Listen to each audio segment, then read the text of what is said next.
Саламатсыздар ма YouTube каналының көрермендері? Бүгін сіздермен асқабақты духовкада дайындайтын боламыз. Бізге керегі асқабақ, жарты асқабақты алдым мен,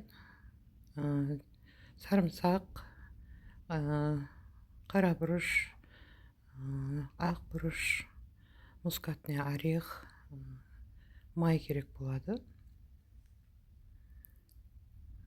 Бірінші жақсылап турап алатын боламыз. Бұл үлкен асқабақ болды, сондықтан да мен жарты асқабақты істедім. Дәнегінен тазалап, жақсылап сыртқы қабағын тазалап алатын боламыз. Бұны духовкада гарнирге дайындағым жатырмын. Бұл тауық етіне, басқа да тағамдарға гарнирге болады. Бұған ешқандай тәтті қоспаймыз. Мен бұны әрлеу көбік етіп турап алдым, содан кейін ары қарай турауға болады. Осылай әрлеу етіп турадым.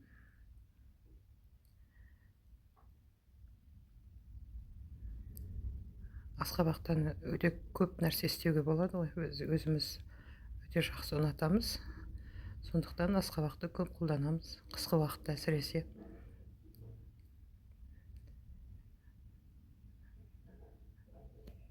Сарымсағымызды майдалап турап алатын боламыз.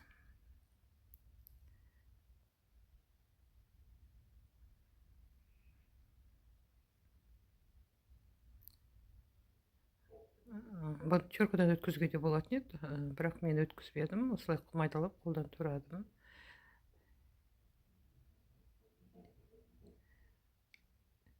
Осы сиятын ыдысқа салып аламыз. Сарымсағымызды шағындау ыдысқа салып, соусын дайындаймыз. Қара бұрыш пен душисті қостым. Мына мускатный орех жарты чайный ложкадай. Ақ специяда солай қостым. Майды, тұзын жақсылап араластырып,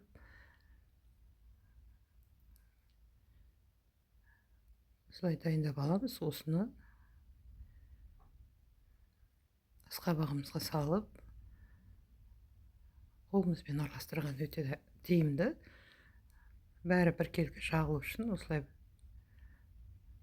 Егер майы аз болса, кішкене май қосуыңызға болады. Мен 2 қасық май дұрыс болған сияқты. Осыны біркелкі етіп, бір қатарға қойып шығамыз. Бұлай үйіліп төгіліп жатқанға бір жағы пісіп қалмауы мүмкін. Осылай духовкаға 200 градуста 15-20 минутқа қойып шығамыз. 10 минут өткеннен кейін пышақтың жүзімен ба, зубочисткамен ба піскен піспеген анықтауға болады.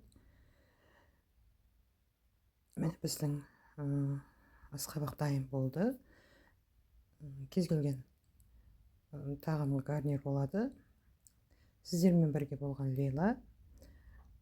Тіркеліп, лайк басып, комментарий жазып отырыңыздар.